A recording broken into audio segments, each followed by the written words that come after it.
I hate traffic. Stop and go. Stop and go. It sucks as bad as the Washington Redskins. Hello, friends. I'm Mark Holmes, and this is Michael Anthony Fitness. And as always, thank you guys for watching, commenting, and subscribing to the Joe Boo Sports Report. Because without you guys, this literally doesn't work. And I guess it's time for my daily Dak Prescott update. Something that'll just piss off some of you guys because everybody always says, I just go around and defend Dak Prescott. I am just, in love with Dak Prescott. Dak Prescott is, can walk on water. No, I admit Dak Prescott has things that needs to work on and so on, and we'll get better. I just keep reminding you guys that he's only been in the league 2 years. So a lot of you say there's no way in the world. In fact, Michael was just talking about if the Cowboys end up paying Dak Prescott after next season, what if he's not the guy? Or what if he gets hurt?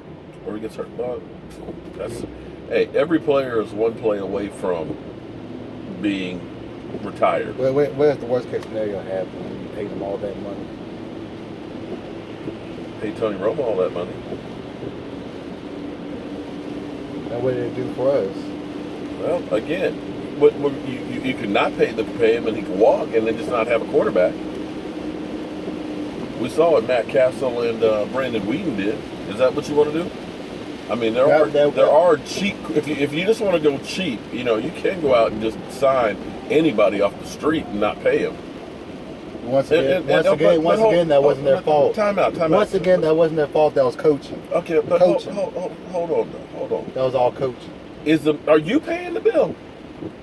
Or is it the Dallas Cowboys and Jerry Jones coming out of his pocket? And last I checked, he's got a his and hers helicopter. It's not like he's broke. No, he has his and hers, and they got a helicopter or two for the guests. So what's the problem? They got $75 million next year in cap room, which may end up being even more. But be that as it may, okay. I made everybody talking about this debate because clearly the Dallas Cowboy quarterback is always polarizing. I don't care if it's Dak Prescott. It could be anybody, okay? The most popular person on any team, especially the Dallas Cowboys, is always the backup quarterback. And no matter what a player does, he won't be good enough. Tony Romo, Saint Tony now. But you know how you guys treated him when he was here. He's a bum. He can't stay healthy. He's Tony Oh no. Get him out of here. Because you guys are doing the exact same thing that you're doing to Dak right now that you were with Tony Romo. Tony's a choker. Can't win in December. Even though his numbers were better than anybody else. Tony Romo, he can't win. Even though he had more fourth quarter comebacks than anybody else. That was the narrative. Well, last night, during a charity event, shout out to Dak for being in a charity event and everything else, because NFL players have a hell of a lot of power, and it's good when they're out doing things to help in the community. That's leadership. He was asked about getting paid. You know what his comments were? He said, I'm not worried about getting paid. I'm worried about being the best quarterback that the Dallas Cowboys have ever had. That's what I like to hear.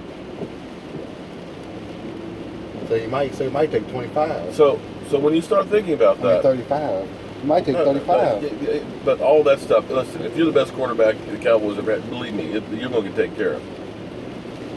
But a lot of you probably right now are snickering and laughing and saying that's crazy. Because, we're talking about Troy Aikman with 3 rings. We're talking about Roger Staubach with 2 rings and everything. Captain America. Captain Comeback. You're talking about Tony Romo that's got all the passing records, even though the game's changed. And it's a little different than when Roger Staubach played. And Don Meredith. But you want to know an interesting stat? You want to hear an interesting stat? He looks excited as can be.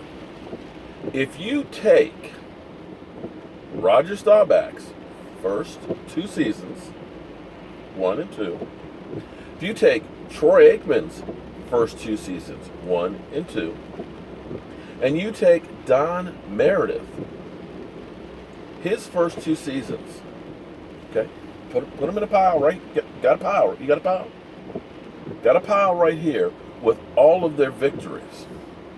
Together, those 3 guys don't have as many wins as Dak Prescott had in his first 2 years. But you know it's different season. No. The season lengths weren't the same. But okay, we're talking about one guy that's got 2 more games a season versus 3 guys, 2 of which are in the Hall of Fame.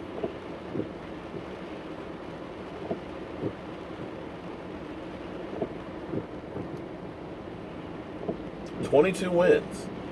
He's had more wins in his first 2 seasons than those 3 guys combined. You know how many wins Tony Romo got his first season? He was on the bench. No. I mean, first season that he actually played. Excuse me. His 4th season, which was the first season he played. I have no idea. 6. Now, I'm not saying that he's Troy Aikman yet, although Troy Aikman only had 1 season of 20 or more touchdown passes. So people think that Troy Aikman was throwing 30 touchdown passes a season and everything else. But no, it was actually a ground attack that led the Dallas Cowboys offense in those years. So I enjoy hearing Dak Prescott say, I want to be the best. And the thing I realized when you look at Dak Prescott has always been the black sheep. He's always been the underdog. He's always been the guy that's been the afterthought to begin with.